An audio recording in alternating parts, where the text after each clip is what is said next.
Hello, and a big warm welcome to today's webinar, Designing for Neurodiversity, Creating Therapeutic Environments for People with Learning Disabilities. My name is Beate, Marketing Lead at Safehinge Primera, and I will be your moderator today.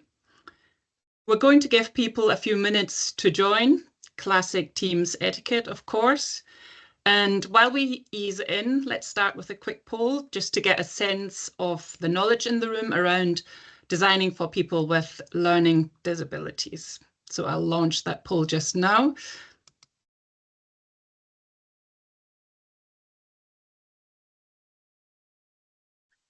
And just to let you know, we will revisit this question again at the end, just to see how this may have changed. And like I said, I'll keep that running for just a minute. Those who are just joining, welcome. You've definitely landed in the right place.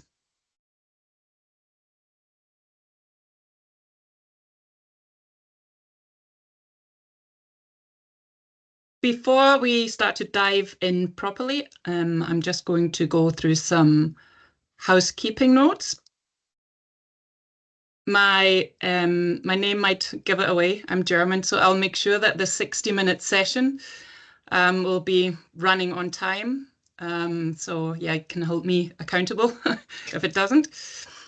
We'll also have time for live audience question and answer at the end. So please submit your question anytime using the chat box function.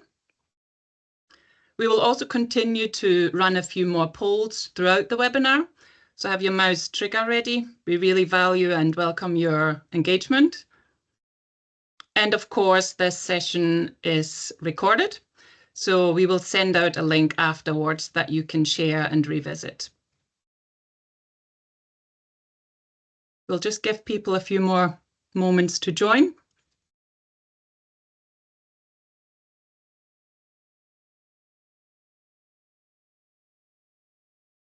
Looking good. I can see people joining as we go.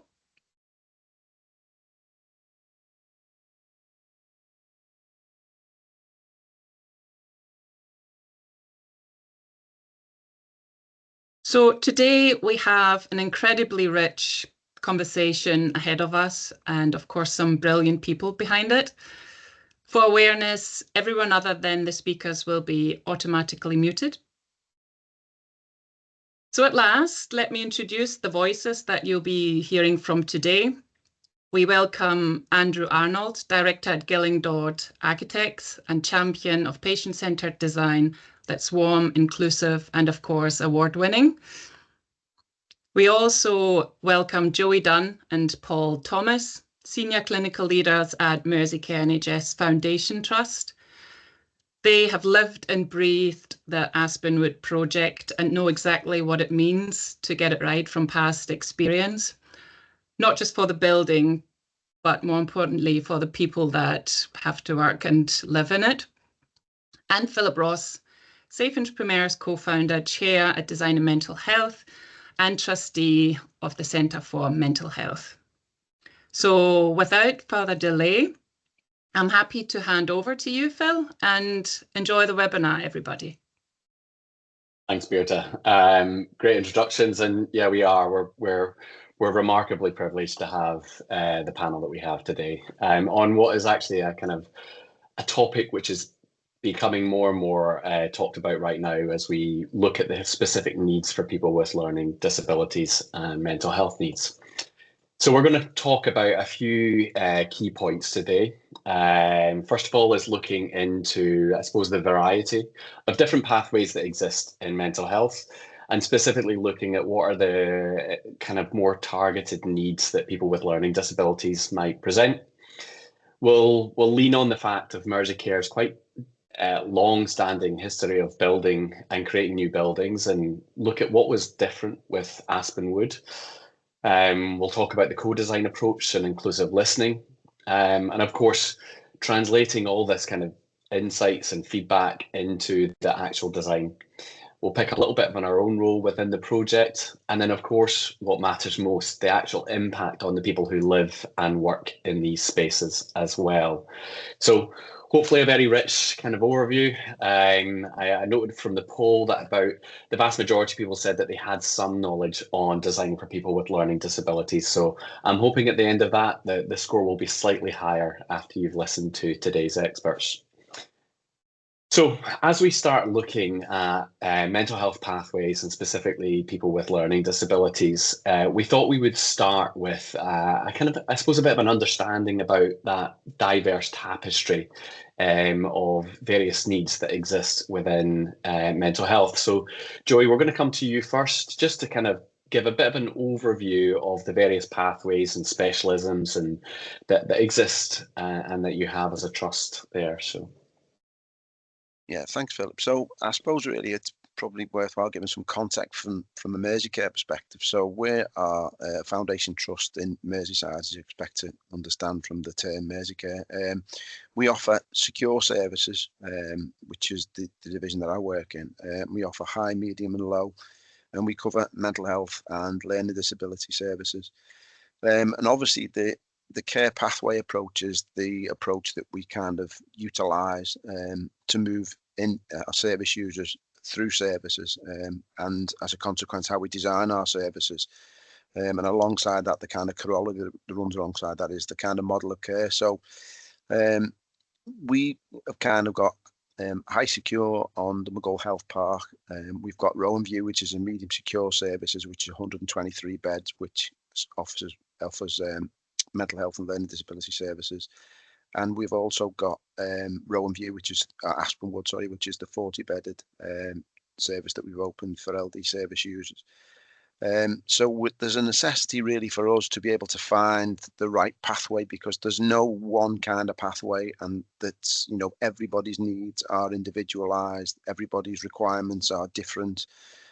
Within the context of the different diagnoses and the different presentations, everyone's care plans have to be individualized and bespoke to be able to, for them to be able to achieve what we want to achieve in terms of moving from dependence to independence, and moving through the systems really, obviously, to further services that we provide to support people in accommodation as they become functioning members back of society again. So that's where we kind of sit as an organisation, from the point of view of what we try to achieve with Aspenwood. We learned lots of lessons from Rowan View, because we only built Rowan View we finished it 4 years ago, right in the middle of COVID, and then we've developed Aspenwood on the back of it, and obviously taking the lessons learned from the successes that we had in Rowan View, the not so successful things that we had in Rowan View, and also the kind of learning as well that we developed as a service, as an organisation, as individuals, and the kind of sharing of that to develop those care pathways and become more succinct in how we delivered that, really, and certainly in the environment that Aspenwood became. Yeah, and I think this is a kind of really key point.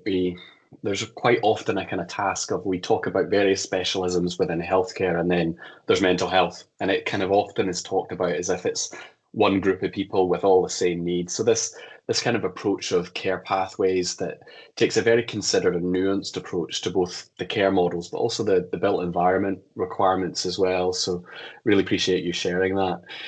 Paul, we're going to come on to you just to kind of talk a little bit about perhaps some of the specifics about people with learning disability. What are the characteristics, and what might be the specific needs that we need to design for? No, thank you for that. I suppose leading on from Joey, with a point around individualised care, is I think the starting point for the project team and the wider team that we included in the planning for this is that no two individuals' needs are the same. And yet what we're trying to do here is bring all those people together into one building. And that's a real challenge for how we deliver care and support. So what we did, however, as a group, is we recognised what the main clinical themes were, and we did that based upon our own skills and experience, as well as the learning from Rowan View, but also, which we'll go on to talk about later, about getting a lot of feedback from the service users who obviously live and breathe the experience of living within care. But some of the main areas and things which we wanted to consider was, first of all, the challenge for people with learning disabilities and or autism is around communication differences and challenges that they might have. So that's around the use of expressive language. It's around understanding language, both the written and verbal. It's also about their thinking skills, the processing times that they might need. And again, also with that, the emotional regulation. And we know it can be quite challenging for individuals who live on their own to process that. But when they're actually living within a group, the heightened elements of that and what that can lead to. Also around sensory differences, and in particular around sensory integration, and how the brain processes sensory information, and how do we consider this particular group in regard, again, how they are as individuals and how they interact as a group as well.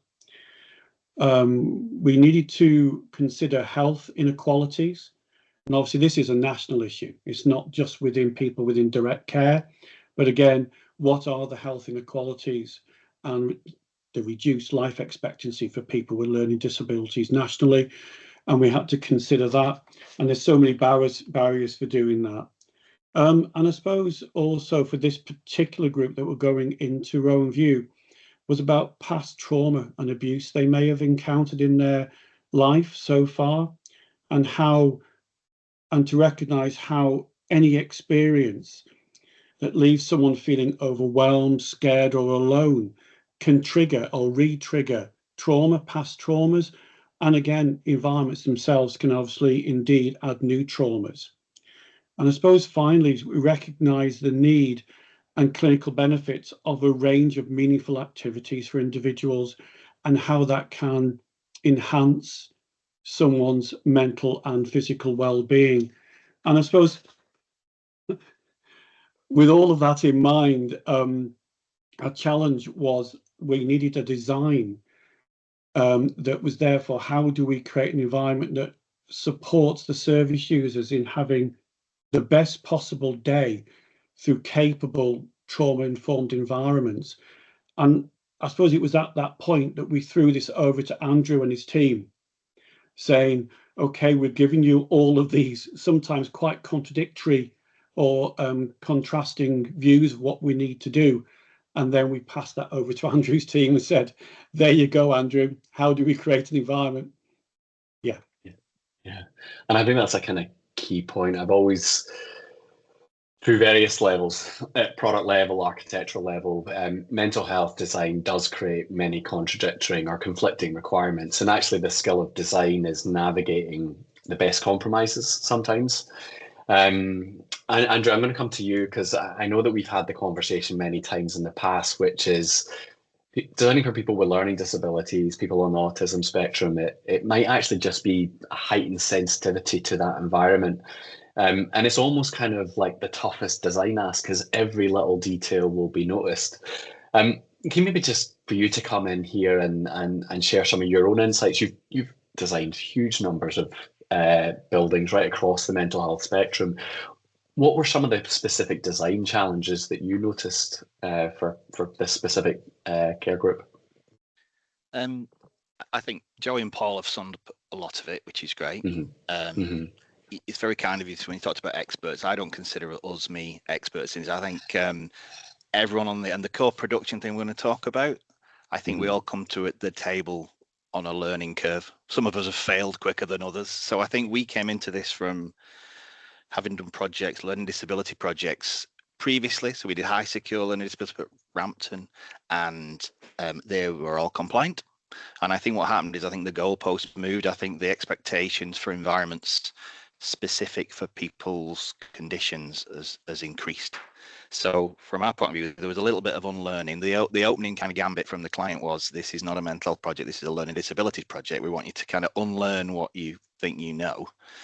And we have to break it down again. So that involved a little bit of not coming to the table with any presupposed ideas. There was a bit of a drawing band, sit on your hands, don't come with any sketches, listening. And if there was one takeaway from it, it was breaking it down into activities. And, you know, whether that's eating, you know, what was fun, what was therapy, what was communication, very relational nursing, all about the relational things. So actually that informed the design. So yeah, for us, and for me, a massive learning curve, and it's informing other things. So yeah, I wouldn't say as experts, but yeah, fascinating. Hopefully we're going to go through some of that now. Expertise is a relative term. Exactly. Yeah, and you obviously talked about there the need to unlearn. Is there anything that specifically jumped out to you that there was needs within this kind of overlap of people with learning disabilities and mental health versus your kind of more typical mental health setting that really jumped out? Yeah, I mean, the bigger context of this and learning disabilities and NHS provision for it, there was a whole set of criteria from NHS England, not just in terms of the design, but where it was, who it was neighbours with, what was the proximity to a mental health unit, the context going into the community. So you've got all these kind of vying things before you even get to design the building. The kind of precedents that were there or best practice, I don't think existed. So we ended up having to look outside of that. So SEN schools, in my life before at Gilling Dod, did education, and it was more of akin to SEN schools and that kind of thing, some specialist residential. But the outcome of all that, and Paul mentioned it about trauma-informed designs everywhere. So basically, if we are making environments, they are person-centered and have built-in kind of responses to people's triggers, then that's applicable across everything. There is probably a separate seminar about the whole economics of delivering one of these, because as a brief, you know, LD, you've said it, there's not a lot of duplication, very specific tasks in areas. It's clustering of beds, it's smaller ward size, it's smaller units. So it does go against a little bit of kind of economies of scale, if you can read between the lines there from a political point of view. So there's a whole host of stuff to give before we even get to designing it that I think is fascinating about these. And I think that's kind of remarkably important. There wasn't that long ago, the Centre for Mental Health actually published a report. And when you talk there about the kind of economies of scale, I think there's a kind of obviously the capital cost, but there's also the operational costs. And one of the things they noted that was somebody with autism and within mental health care, the average length of stay was 5.5 years. So if there's an ability to invest more in the environment, be more suited to this specific group of people's needs, that actually reduces that length of stay, the operational cost savings are huge. And I think not just the savings, but the impact on the person as well. So I think that's where I'll talk about the kind of clients, or Mersey Care as a client, had a lot of confidence and clout. They'd done these things before, so I think they could, with some assurity, set the rules of the game, and know what they didn't want. Whereas I think if it was like the one project they're ever going to do in the whole, you know, the next 30 years of this trust, there might have been a bit more resistance to kind of push the envelope and see what we could challenge the norm. Yeah, and that's probably a point, Joey, just to come back to yourself. I don't know this is a kind of hard fact, but I like just loosely counting, I think Mersey Care might have done more new buildings than perhaps any other client in the UK in terms of new mental health facilities over the past 5-10 years. So you're a client that has a lot of experience. I'm curious to know, you mentioned earlier that you had experience with Roundview was perhaps the most recent one. What things were you able to bring into this project? And was there any lessons learned of things you wanted to do differently that you knew right from the very start? Yeah, I think so. I think one of the main things was about understanding what we didn't do so well, Philip. I think that there was, I think there's always the tendency, probably Andrew would be able to associate with that as well from previous projects he'd worked on. But as we kind of worked through the kind of tail end of the stuff at Rowanview, there was so many different things where we kind of went, if we'd have done that a little bit differently, if we'd have maybe changed our views on that. But I think the biggest key thing with it was, Philip, was we always felt that you can never start engagement early enough with everybody, but you only learn at the back end of it. So when you get into the far end, you kind of look back and you start to get more input from different people. So, and it kind of highlights that, well, if we'd done this, we'd have found that out. And we'd have been able to develop and change things a little bit differently. So, and what I have to say with Rowan View was that it happened, a lot of it happened right through COVID, so it did affect us with that. So I'm not saying that the outcome would have been different or the learning would have been different, but certainly from our perspective, we took that into Aspen Wood and changed the way we engage people as internal stakeholders around the table. So I coined a phrase about attendance is not engagement. For people who are attendant at meetings, that the engagement was the key part of it. So we got people around the table and we kind of said, you know, you need to go back and you need to speak with the people that you're here for as the broker to discuss different aspects of how you want to design, what it wants to look like, what the finishes need to be, even, you know, the really simplistic things about, you know, the through flow in terms of what that needs to look like and the color schemes and the furniture. We started it all an awful lot earlier.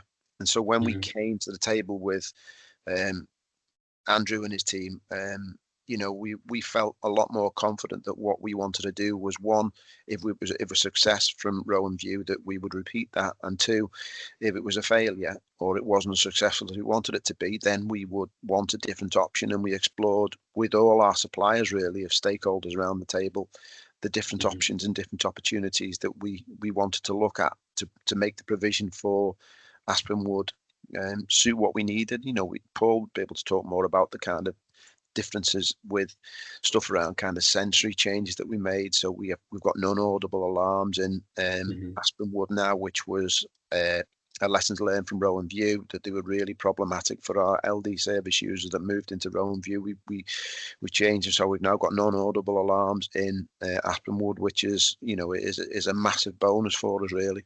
And just the kind of general it was the learning of the learning, I suppose, if that's the best way to put it. We kind of intuitively discussed things more at Aspen Wood, and we kept the same people around the table, really, in terms of the design and build, which I think was a massive bonus for us. So we didn't have to go through all the group learning that we had for different individuals.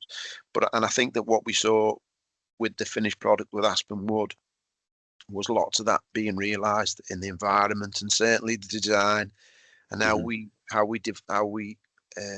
realised that we kind of the three scales of security within secure services. There's the physical, there's procedural, and then there's the relational. Obviously, I think that the relational is the major factor that LD services are kind of worked. You know, that's the key focus that they use to develop relationships.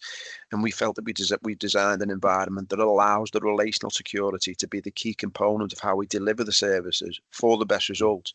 But we almost achieve the physical and the procedural on an intuitive way, really, because we made bigger look smaller and smaller look bigger for the environments that the service users required, really, for around their needs. So there was lots of little subtle learnings, but they were the main things, really. Yeah, thank you. And Paul, one of the things that Joey was picking up on there was that kind of that listening and the skill of listening. I know that from our conversations in advance of today, you talked a lot about that kind of interdisciplinary listening. So that's hearing from a whole variety of stakeholders and knitting that feedback together. Can you perhaps expand a little bit on that? Again, going back to what Joey said, is we had some real challenges in communication. I think we all did in the middle of COVID. It was very difficult. We were just getting used to Teams like we are now. It was relatively new to be used so much. And there was people attending meetings, but maybe not engaging in those meetings. And we did a lot of very, sometimes quite tough, reflective practice around that for all the people involved in that, and a lot of honesty.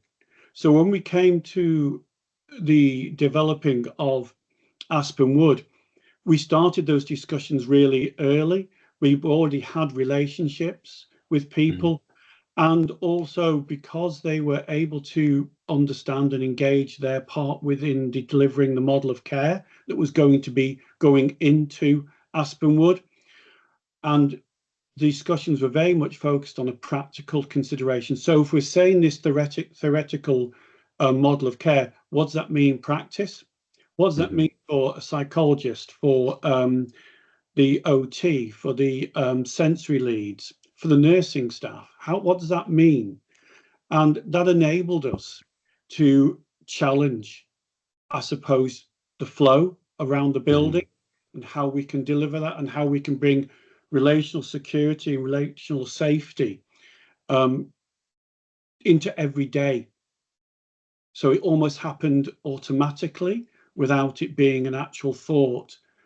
It was just there within the environment because we'd planned into it.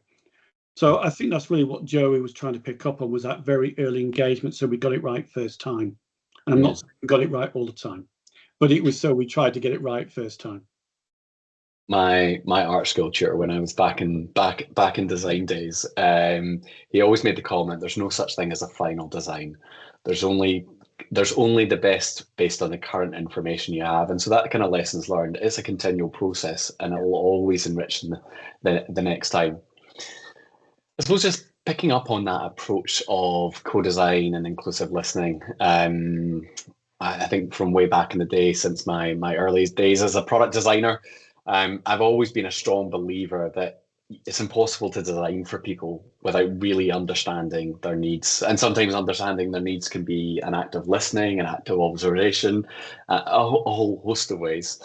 And I'm going to perhaps come to you here on this point, because, you know, Gilling Dod Architects, you talk about that kind of human-centered design process. It's, I think, kind of one of your core principles.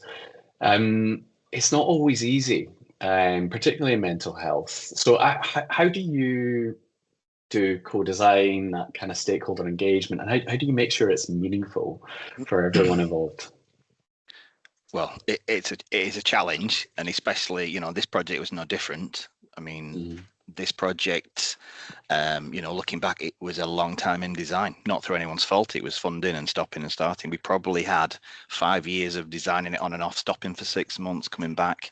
I can't tell you how many times we had relaunch meetings and refresh. And if you were lucky, the same people would be there, but it doesn't happen like that. So there's a kind of a feeling sometimes if you set up an engagement schedule and a series of meetings, and you have the meetings, you've done the engagement, and we all know that doesn't really work. It's a very cultural thing. Every project we're on, the initial couple of meetings, especially with more trust side people, there's a bit of like a boxing match, sounding out, feeling out the other people. Do they really know about anti-ligature? Do they know about the robustness? Do they know? And once you get past that minimum threshold of, yeah, we know how to put the detail together, we can get onto the really important stuff. And same with the clinical teams. You sit across the table from ward managers and the nursing staff, and they're looking and thinking, do these lot know exactly what is in our day to day? Once you get past that, I feel like you can get onto the important stuff. And I think, you know, that takes time on every job, and it was no different with this. I mean, the context of this, the service was moving from one site in Lancashire, a Victorian hospital, to Merseyside, to a big open site that had all the connotations of a secure site. So we had to bridge that kind of, we understand what they liked about where they were at, but it wasn't fit for purpose. So there's a lot of trust and kind of building relationships, and it's by the end of it, you do feel like you know some of these people, and they even quote back to you. Remember, we were in that meeting and you said we were going to make the gardens the most important thing on the job, Andrew. And that is the important bit about the co-production. Everything else, if you don't do that, can feel a little bit like lip service. We've done it, tick it. Yeah, they've signed that off. And sign-offs in these projects they're good for a project management point of view, but you have to buy into it. Signing off doesn't really mean the same as buying into it. So that's, does that make sense? I feel a bit like that was a little bit kind of high level, but that's No. I think it's a perfect example of, I suppose, the complexity, but also the path through. And I know we've used the language of intuitiveness throughout this already, and I know it's going to come throughout the rest of the session as well. This is just a slide from some of the kind of work of co-production there. How would you kind of capture that kind of co-production approach, the co-design approaches?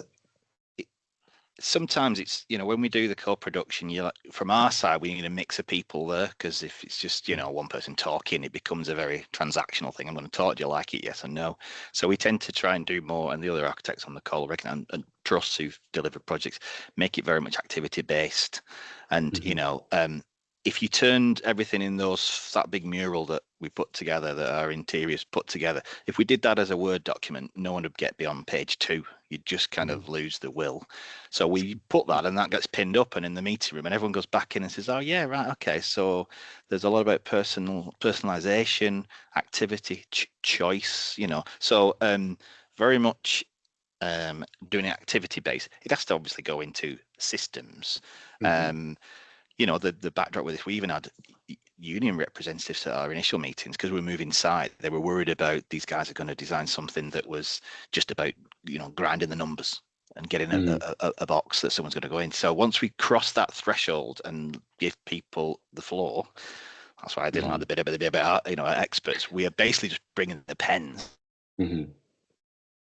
Just to see where it goes. So and that's where I think like the landscape becomes a safe ground that people can talk about. Because to be honest, some people come in and I can't talk about building design because I'm not an architect, but that's BS in it. Everyone can talk about the building design. So yeah, I think these are all little bits of how we've done it over the years, and we're very lucky, like I say, to bring things to this table and for a client to give us the oxygen to do these meetings. But yeah, it takes a lot of cajoling and keep people on board because everyone thinks it's never going to happen. And Joey and Paul can talk about that from a trust side. I think, we've talked about a new one of these for years. It's never going to happen. And Paul, just picking up on the point there, you mentioned earlier on about that interdisciplinary kind of listening to all the voices. It doesn't just happen by itself because you've always got the louder person in the room, the more quieter person. Sometimes that sits within job functions as well. There'll be the kind of very loud director versus perhaps the quite quiet service user. So how do you approach that from a clinical point of view to try and really make sure every voice is heard? I think we were very careful about looking at what the model of engagement was. And we used a version of the continuum model of engagement. And I say a version is because no model is perfect and you have to adapt to the situation in your audience. But the continuum model made us focus on obviously active engagement, partnership, but then also the main element of that is that you go back and you keep checking, have we interpreted what people said to us? Is that actually what they meant? And have we got it right? Have we listened? Or have we just fitted what they've said to us, interpreted what we wanted to do and how we saw that service looking to meet all the other requirements, the costing, the staffing of a service, what we're used to, because we're all guilty of when we're asked for something is kind of like describing what we know. And what we were trying to do here was actually challenge that. And to do that, we had to challenge ourselves and our own preconceived ideas. So what it allowed, the continuum model forced us to go back and to say to people, you talked about wanting a room for everything, which obviously we can't deliver. You'd have 1,000 rooms. Or you wanted garden space. Well, have we got this right? Is this actually what you meant by this garden space? Is this the feel that you talked to us about? Going back, asking that again, when and I suppose it's how we can interpret those ideas within the context of building the requirements of an LSU as well. Is that we've got to ensure the security, we've got to ensure the specifications, we've got to include the actual viability of how you can build something. And with all of that, you can very quickly water down what people said in those engagement sessions. So the idea was not just Andrew from a design perspective going back and checking that out, but myself and Joey checking that back with the clinicians as well. Does that make sense? We had to constantly go back and check. Yeah, and I think you talked about this as well, Joey, in that kind of, you obviously kind of start by listening, but it's that kind of continual feedback loop. So, right, okay, based on what you said, we've done this. Is that kind of the intention? And how did you go through that process then? Do you know, I think one of the things that's worth talking about and considering with the likes of this is the kind of understanding what activities were and what an activity was for service users, LD service users. So, they took great store in the work that we did with service user groups about kind of colour schemes and engaging them. And as Paul said at the very outset, we wanted to look at what rooms they were, and we did sessions up at Worley where the service was previously, and we had lots of the wards come down. We got the service users input in, and we took it all away, and we took it all back, and we checked it all. And I think it's about understanding what an activity is, and drawing out that and the kind of intuitive listening of what an activity was for service users, about what they wanted to do, and it was about that engagement, and it fitted in with the relational security, and then building them relationships, and the security of the people that were around them was as important as the building. So we had to kind of look at how do we deliver a building that allows that. So the constant checking around that was it was really enlightening to understand what a service needed to look like, because we did lots with colour schemes and got colour schemes, and we said to service users, what colour would you think the room should be? And they kind of gave us a colour, and then we took it back and we looked on a psychological colour palette that was used, and the words they were used are kind of secure and homely and safe. They were the kind of colour schemes that were fitting in with those words, which for us was kind of like, oh, that's a bit scary.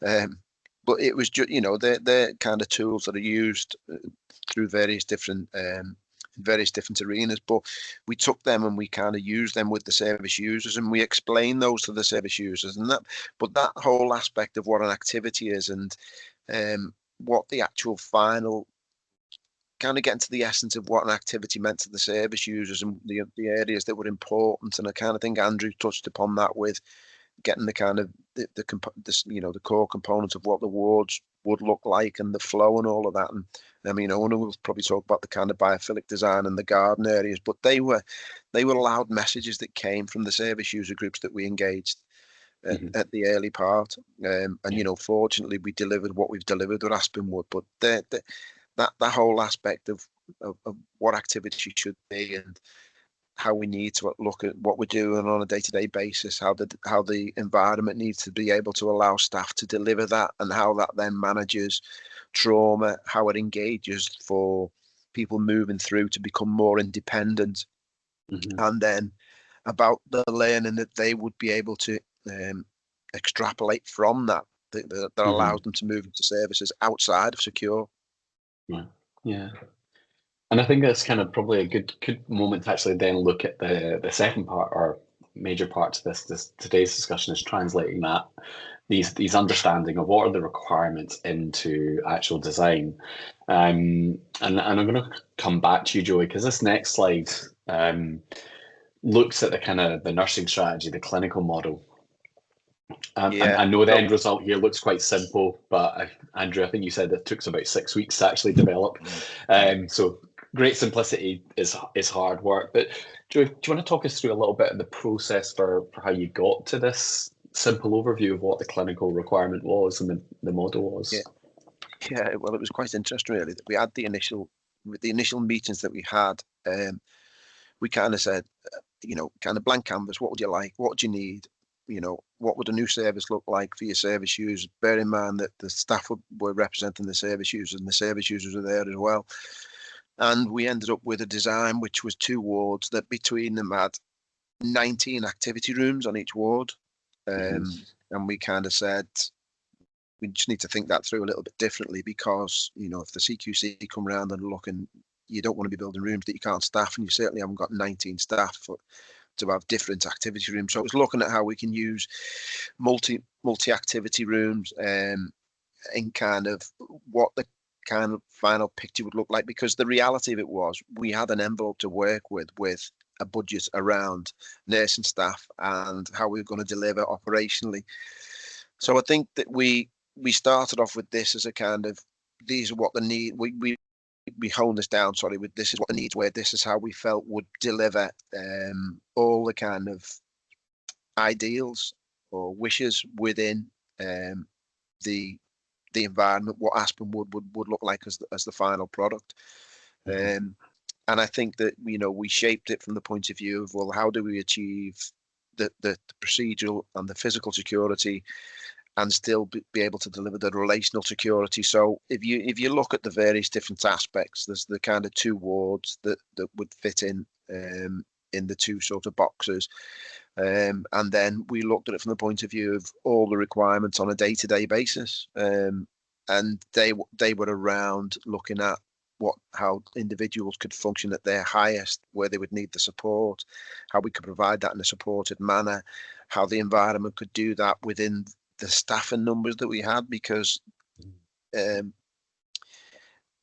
lots of different areas that we've got within the wider trust are heavily resourced on staff, because there's blind spots and there's corridors off, and we wanted that to be, we wanted to eradicate that, but we also wanted us to be able to maintain that security for service users, so they felt supported in an environment. So this is what I was saying before about we could make big small and small big. So we had wider areas within day areas and corridors, but we also had smaller areas where service users could feel as though they could get their own personal space in those areas, and certainly with the use of the garden areas as well. So we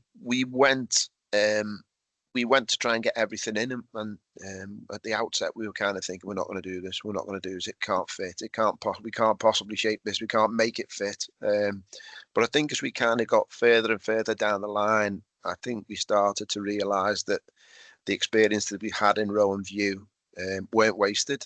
The experience of Paul and his colleagues up at Worley weren't wasted. We were able to shape what we had as a final product, and we got buy-in from the trust, the wider trust, really, the executive team, for us to be pushing the boundaries, as Andrew said before, and being innovative in our design. And I think that we'll talk again about how we've achieved that in the operationalization of the unit, in terms of not locking everything down and not taking everything away, which is potentially could be an ease, a way that staff can manage security. But actually we wanted to go down the relational elements, and so we've made things available, and you can see in here in terms of the kind of facilities that are available for service users.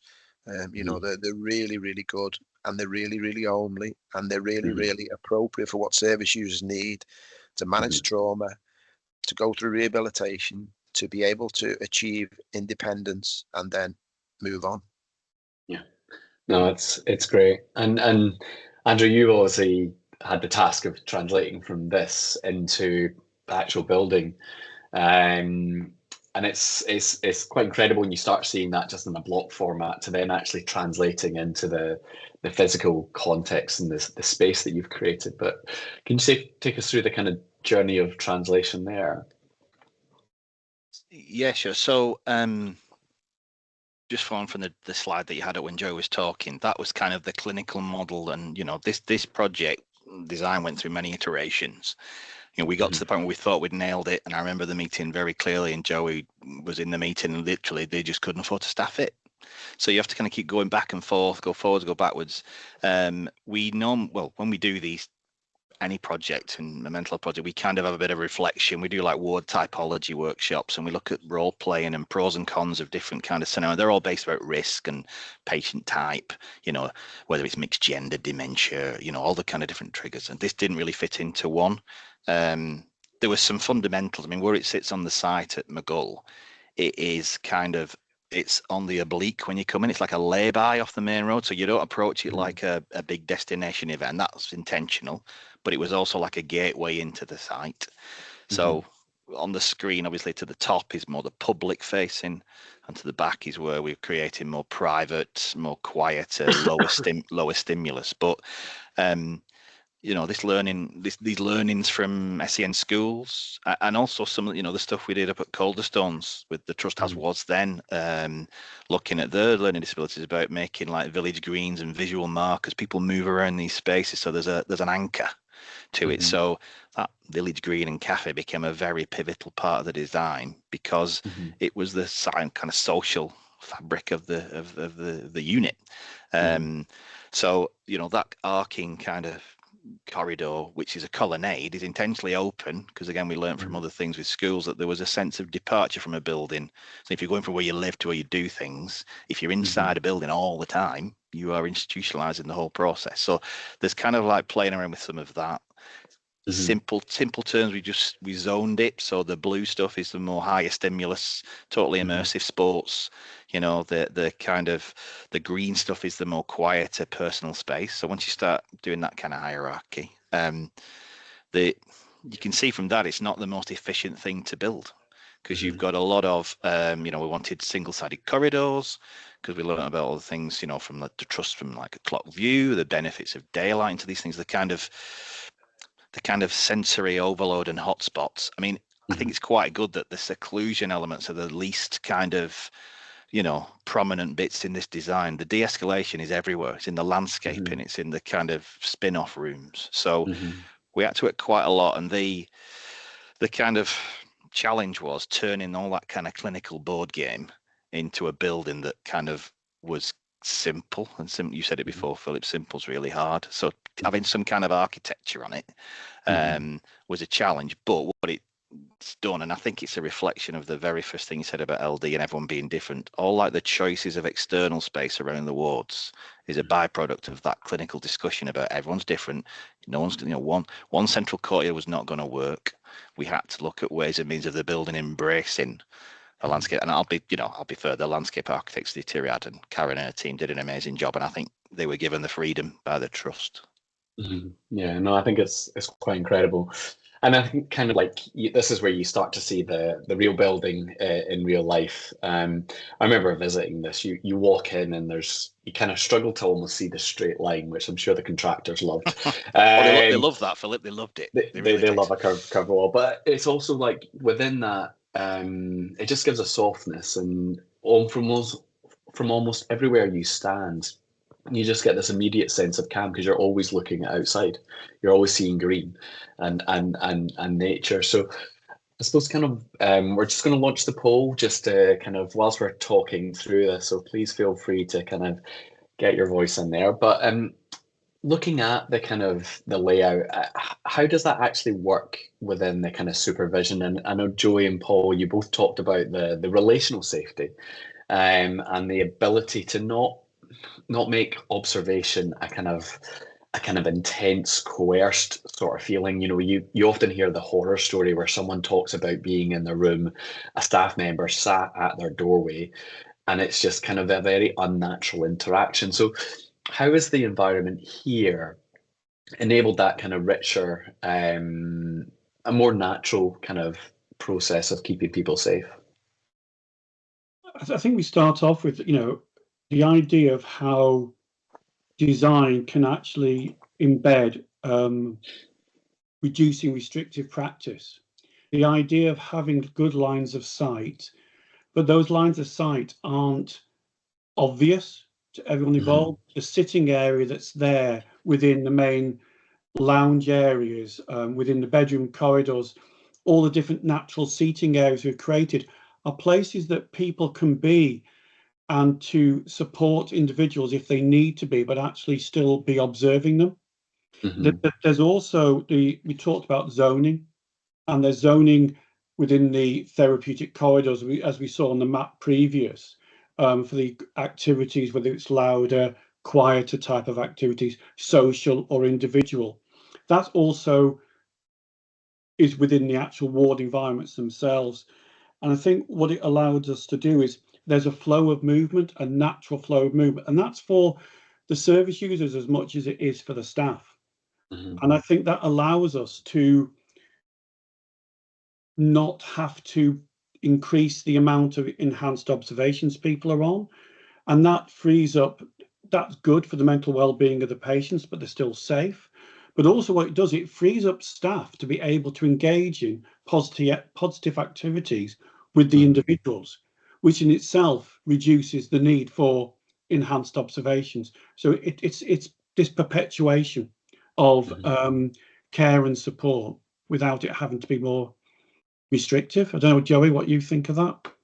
Yeah, I think that I'd agree with all. I think one of the main points is the kind of openness of the kind of day area, the communal areas, and the garden areas, and that almost, the garden area is a real massive plus. If you think of someone who's on observations, you kind of you know, as a staff, you need to maintain that level of security and safety for your service users. But to be able to kind of just go and have a sit in the garden, and you kind of doing that without it being, it becomes, you know, almost just kind of happening as occurrence of, and this is what I was saying about an activity before.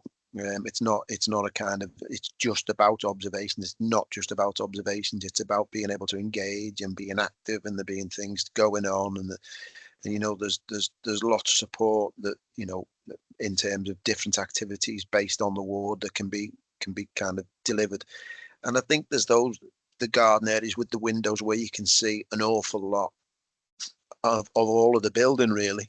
And I think they're really, really key points. And you know, we've spoken to service users about how they wanted to feel safe, and you've got on one hand the kind of view that service users don't want to be observed, but some service users do want to be observed, and they want to be supported, and they want to know that the staff are being able to see them and that they're there. So being able to achieve that in both senses is really good. And, you know, and I think it's credit to Andrew and the team that, you know, we talked a lot about that throughout it. Really, it was kind of theme about different elements of how we carry out duties as nurses, in both collectively for the group and individually for service users. And I think that the environment gives you the opportunity to do that. So it feels like a nice environment to be in, and it doesn't feel like a mental health unit. It really doesn't. Just going back to about not feeling like a mental health unit.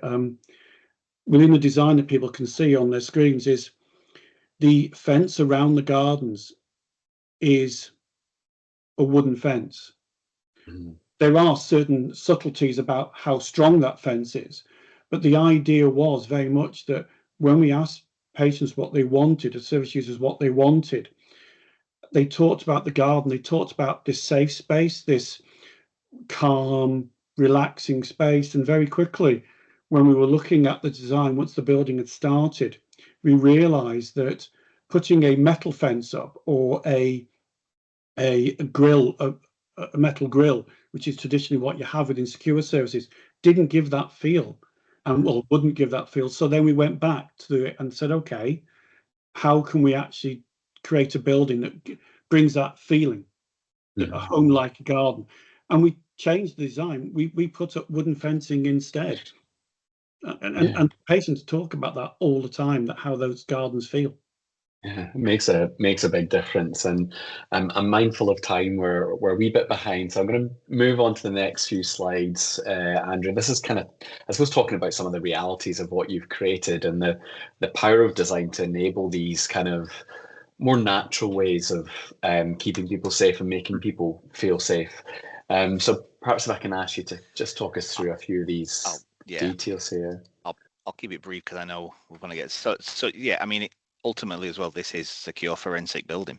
So anyone who's delivered designs within here, it has to meet all some fairly strict criteria in terms of robustness, in terms of safety, security. So this kind of looks like the village green. In fact, that was us walking around with another trust, showing them before it was occupied about this kind of concept of having open colonnades and like an anchor.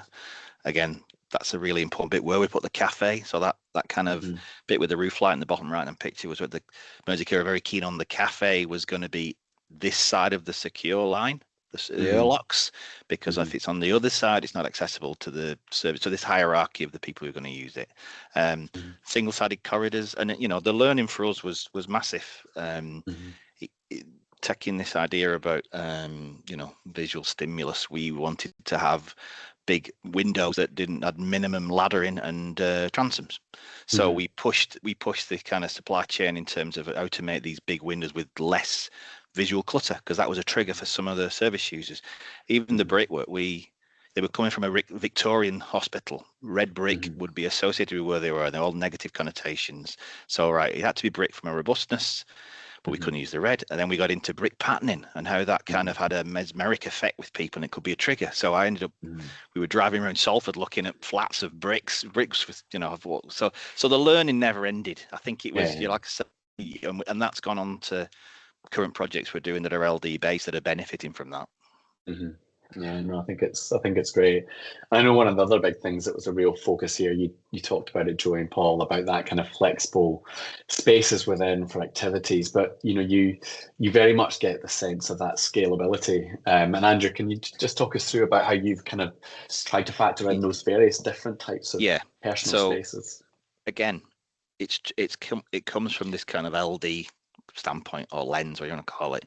So we learned early on about a big trigger point when people are going from one level of stimulus to the next, like a threshold, like a transition, and that might be from leaving your bedroom going into the ward, or it might be on the periphery of the ward going to an activity room. So this is where the economics comes in. So where we had got either lay-bys on dead ends in corridors, we got little seating areas where you could just pause.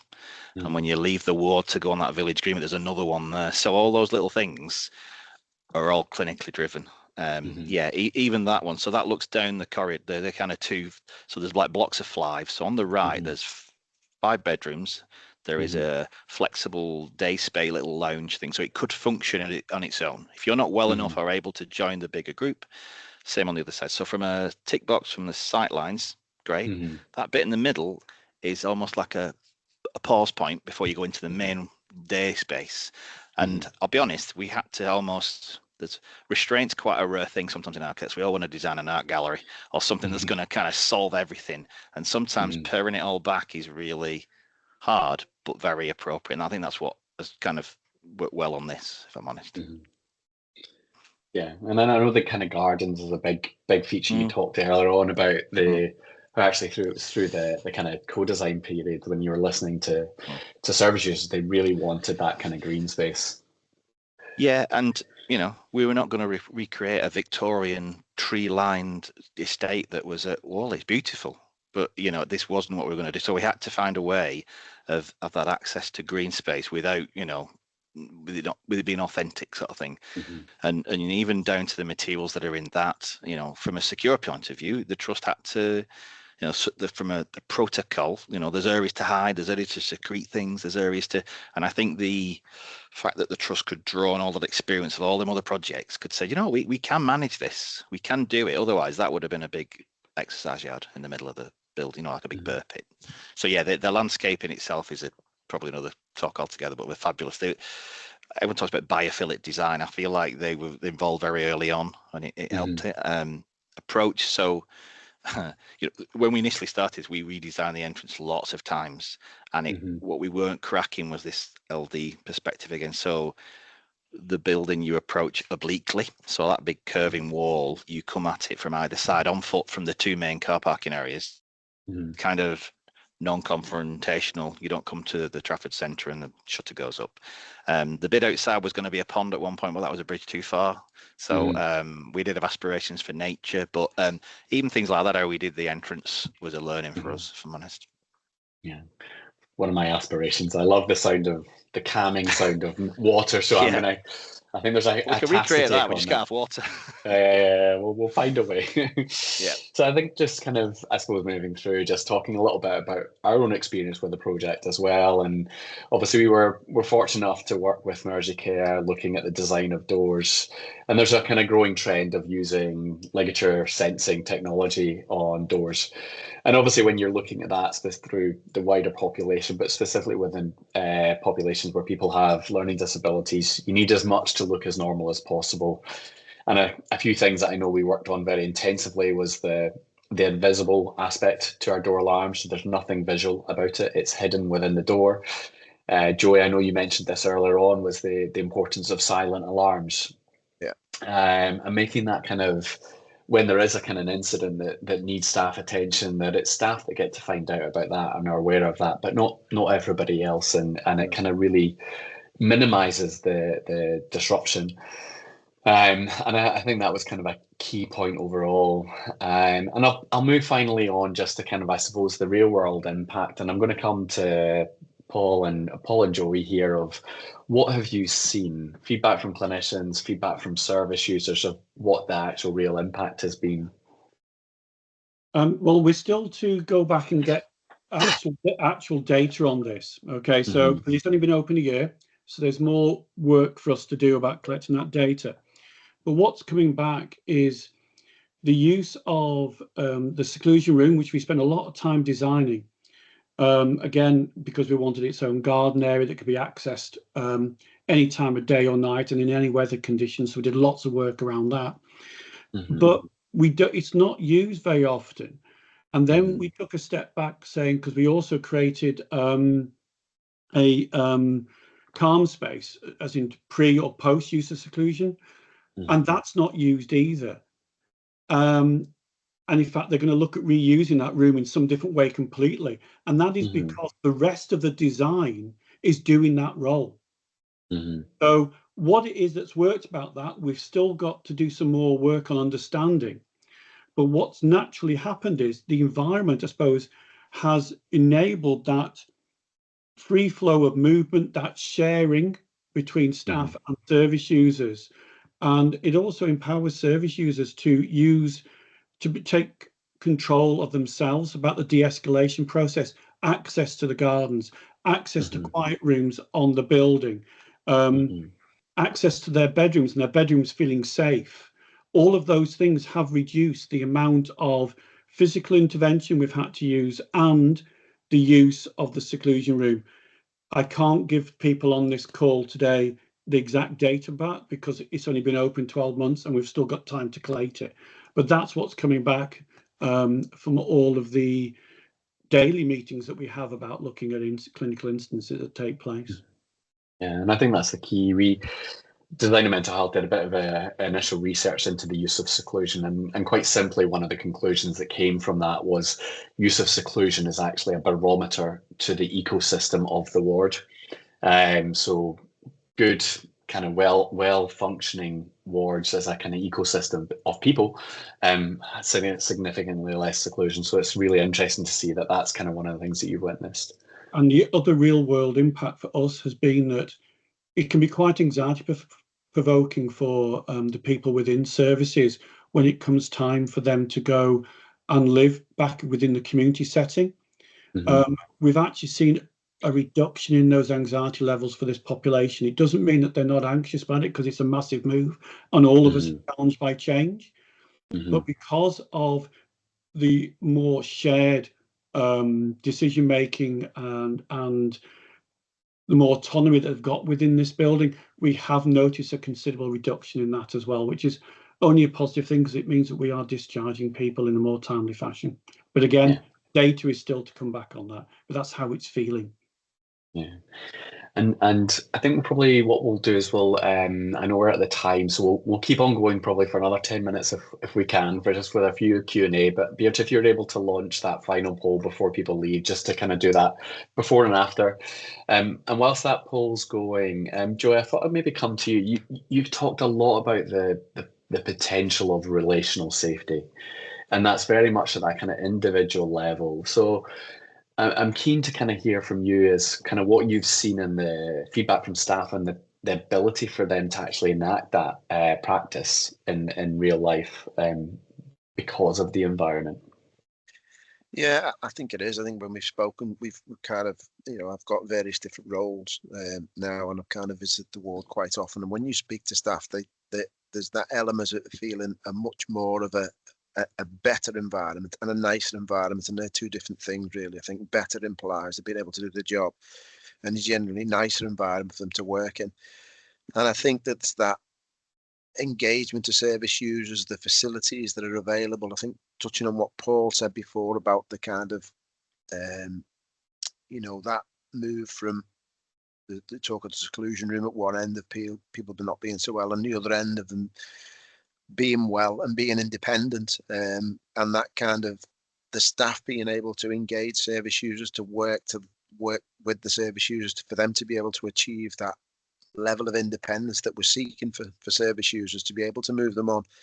I think it's a really engaging facility for both staff and service users. There's various different levels of external provision that's there. The doors are always open. It feels a very much normalised access to gardens that's not in keeping with kind of secure services. They're generally either needing to be unlocked and supervised or whatever, but that doesn't tend to happen. So, and it feels like there's a lot to the way the environment functions that really helps to be able to promote a level of, it's interesting, Paul, was how he phrased it about the service user when they're moving out, and that assurance about people moving through, and almost feels like they're better equipped and they're more confident and less anxious. And, you know, I think we'd have to do some work around that to be able to provide that data, but it's that kind of intuitiveness that you pick up from the staff and the service users about how the environment's affecting them on the day-to-day basis. And I think, you know, they're again, it fits under relational, I suppose, the relational elements of security, but also the elements of culture and how people feel within the environment and what that looks like for them on a workday basis. Yeah, I suppose we've moved away from the hotel model where we do everything to and for, to this sharing, this collaborative approach. So that's within the model of care, but the building enables us to actually implement that model of care, move the old hotel model out and bring in the collaboration. Yeah, hugely powerful. Thank you all. We're gonna, if it's okay, carry on with a few Q&A moments. We've got, so I'll just try and get through some of the questions. I'll apologise if I'm not asking these in order. There was one note from Aisling at Sussex here asking about the great case study on the wooden fence. So we'll maybe try and get some details of that and share that afterwards. The one question that came from William here was, did you consider that the potential nuisance noise from the service users could be an issue? I guess this might be from one service user cohort to another. And how did you navigate the acoustics in a space like this? So it helped being able to compartmentalize those clusters of beds, because obviously we're in clusters of 5. It was interesting walking around when we did the post-occupancy evaluation a few weeks ago. The ceilings in the bed corridors are all got fully acoustic ceilings. And when you go down there, they are fantastic. They are kind of very calm, very kind of, it's amazing how much different effect it has, because corridors need, from an infection control point of view, flooring is needs to be maintained. So if you put it under the ceiling, you suddenly have, and we've put that into other projects. The project viewed the acoustics treatments of the ceilings in the central day space, and there is a subtle change of tone in that. That will probably get retrospectively done. So I think that it was a massive learning. The building construction is very robust anyway, and from fire, it's kind of walls going up. So again, from the sensory triggering point of view and building into the cost plan at the beginning, we've got a lot of acoustic insulation and separation in the building. So it helped.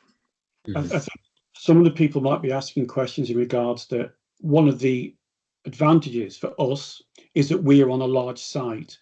A lot of these designs for people with learning disabilities quite rightly are within a more community setting. So the question might be is, how do we actually reduce the outside noise for people who might be within the local vicinity? And I'll go back to the stuff about the fence. Does soak up a lot of noise, but also I suppose it's the planting, the design. We had enough hard standing that we could use the gardens all year round, but also a lot of planting and grass and bushes to also absorb.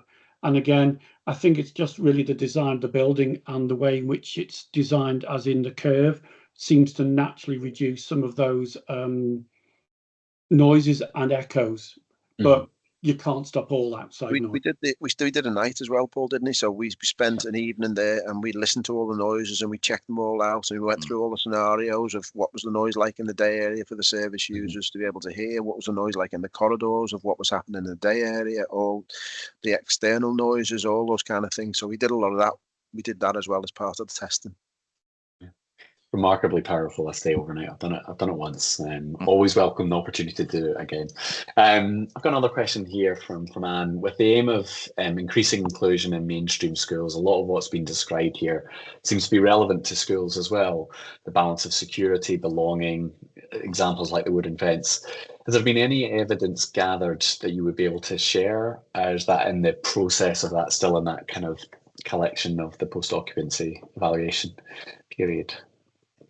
without kind of scrutinising the post-occupancy evaluation document, Philip, I'm not aware of anything that's been done around that.